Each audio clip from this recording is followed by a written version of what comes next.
How to turn off or on offline mode on Spotify. Hello everyone, I am Bishaka and welcome to our channel. I will take you through the step-by-step process on how to turn off or turn on offline mode on Spotify. Now let's get right into the tutorial. Firstly, go ahead and open the Spotify application on your device. Make sure your app is updated and you are signed in.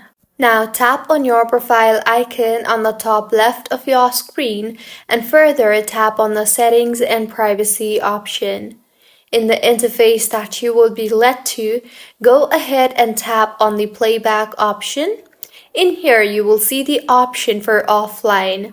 Go ahead and toggle on or toggle off the offline toggle button depending on your preference, and this is how you can turn off or turn on offline mode on Spotify. If you find this tutorial helpful, please make sure to like the video and do subscribe to our channel for more contents like this.